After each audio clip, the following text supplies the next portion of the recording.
What's going on, guys? My name is Wade with Tech Daily, and in this video, I'll be giving my full review of the new Samsung Galaxy A51. I've had this phone for a couple of weeks now, and not only have I had the opportunity to really put this device to the test, but I've also compared it to some other Samsung A series phones on the channel, and I've received a lot of questions and comments from you guys that I also hope to answer in this video. Now, I think given the popularity of Samsung's A50 last year and a lot of new attention from US customers who were probably introduced to this mid-range line of phones for the very first time, I suspect that this year the A51 will once again be on a lot of people's radars in the coming months, especially when this device launches on more carriers. And honestly, in a world of $1,000 plus smartphones, the value that this phone offers, I think, far exceeds what you get in the end from a flagship device. First things first, let's talk design. From last year's A50 to this year's A51, Samsung basically polished what was already pretty good, but ultimately made this device something that rivals any flagship on the market today. Going from a teardrop notch to the Infinity O cutout for the front camera was definitely needed. That's the style I like, and this setup is even smaller than what you might see on the Note 10, for example. The bezels all the way around have shrunk a bit too, particularly that bottom chin, which is much more even compared to the rest of the edges. Overall, this is a device that looks like a 2020 smartphone from the front. And around back, we get that glossy, shiny rainbow effect on a hard plastic housing that's paired with a hard plastic polished frame. If you're familiar with the glass sandwich design and metal frame of flagship phones, this is a step down. But honestly, in the hand, this is a phone that still feels premium. And personally, going with a glastic or faux glass design is better for durability anyway. Dropping this phone doesn't trigger the usual heart attack I might get if I were to drop the $1,200 all-glass S20. I know the A51 can at least handle a bit more abuse. And conveniently enough, even if you are worried about durability, Samsung includes a decent clear rubber case in the box, so you can protect that brand new phone the second you set it up, which is great. Unfortunately, there is one thing it can't exactly handle: water. With no IP rating for this device, you'll need to be a bit more careful around sinks, showers, and pools. Over the years, I've gotten pretty numb to my smartphones taking on water, so the lack of any guarantee here is definitely something I took into consideration. Another feature lacking with this device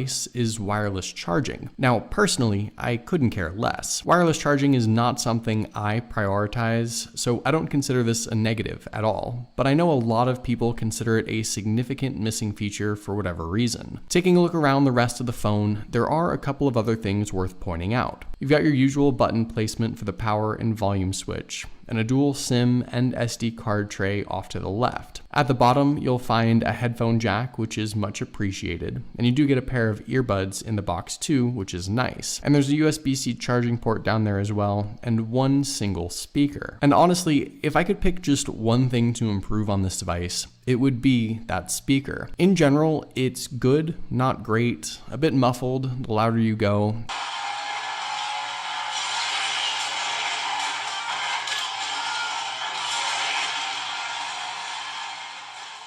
Maybe I just use the speaker more than most people, but every time I listen to it, I'm reminded just how much better of a speaker setup a lot of other phones have nowadays. It's certainly usable, it's not bad, but it has the potential to be significantly better. Like most mid-range and flagship smartphones, the A51 hides its fingerprint sensor under the front glass. Now, I've said in previous videos about this phone that I found it to be not the most accurate thing in the world. I believe that partly has to do with the built-in screen protector that ships on this device. I've reset my fingerprint a couple of times, and I've seen some improvements when I really take the time to scan and set it up. And also, as I've used this phone, I've gotten more used to it as well. But personally, I found Face Unlock to be a bit more reliable for me. The lift to wake and auto lock setup means that you have access to the phone right away. And with the improvements to the front-facing camera, which I'll talk about in a minute, I think Face Unlock is the better choice, all things considered, at least when it comes to strictly unlocking and accessing your device as quickly and accurately as possible. Obviously, for security's sake, it's not the better option, but that's a whole nother conversation. One of the things I was most impressed with by last year's A series phones, especially the A50, was what Samsung offers with the display, with a massive 6.5-inch screen,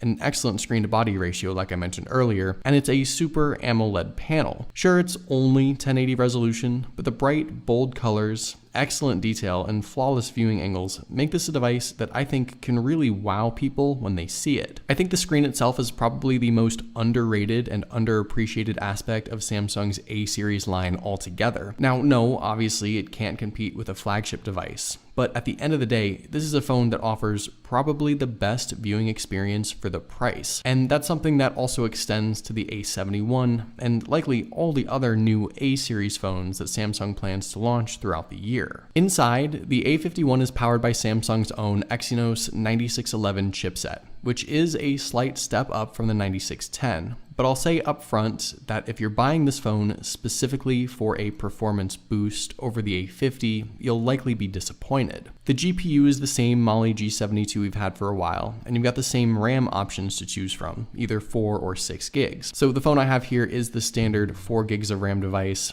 and that's how I'm judging my experience with performance. And unfortunately, I just can't comment right now on how much better, if at all, the A51 with 6 gigs of RAM might perform. With all that being said though, I still think this is a device that performs well under usual conditions for most day-to-day tasks. I've had only a few hiccups with strange lag or an app crash, probably 5 or less instances that were noticeable. Beyond that, this phone has been able to handle anything I personally need to do, and even pushing it a bit harder with games like PUBG at its highest settings or Asphalt 9, I haven't found really any frame drops or performance issues at all. Keep in mind, this was actually the first new Samsung phone of the year to ship with Android 10 and One UI 2. It's usually the S line that gets the first major Android updates, so a sort of interesting move here by the company, and I think more than anything just shows how much they're pushing this A series line and trying to offer the best software experience possible. Realistically, this phone will likely see 2 years of supported updates, and looking ahead long term, I think this phone will be fine for that length of time, maybe a little longer, but if you're hoping to keep this device for 4 or 5 years, you might be better off investing a little more money and going with something like the A71 instead, which has noticeably better internal specs. Powering this phone is a pretty respectable 4000 mAh battery, which I found to be really solid in day-to-day use. I end most days with 30% left or more, and while it isn't the crazy powerhouse that the M30S is, I don't have any complaints. The only gripe I have is Samsung's decision to stick with 15-watt fast charging support rather than going with a 25-watt standard. I can of course still get a few hours of use from 30 minutes or so on the charger, which is great, and I guess Samsung just needed one more thing to differentiate this device from the higher-end A71. I think the biggest thing this phone has going for it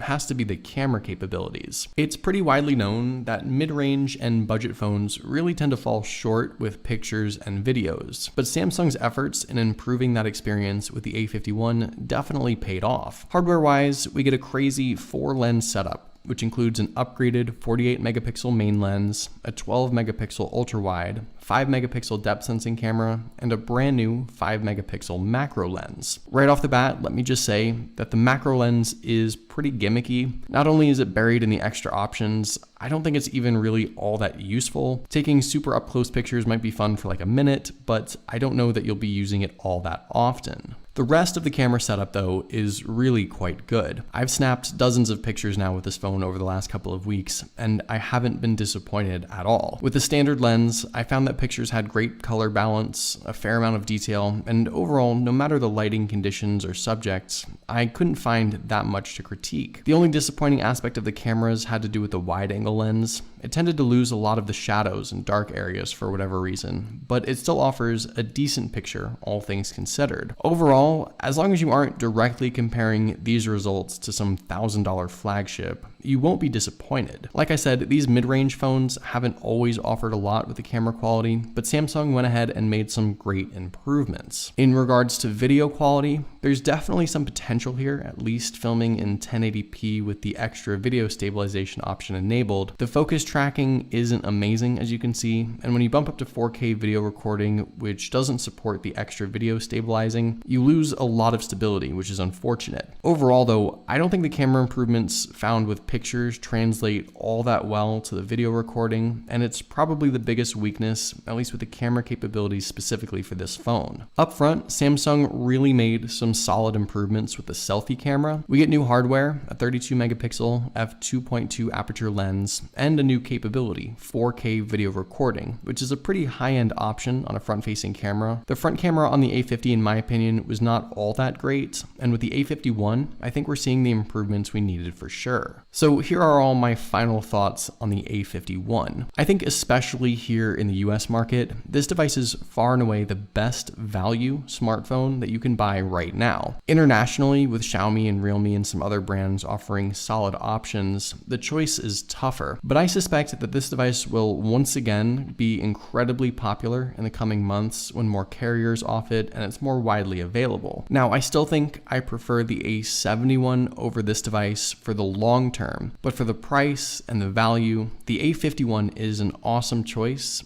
and I don't think you'll regret it.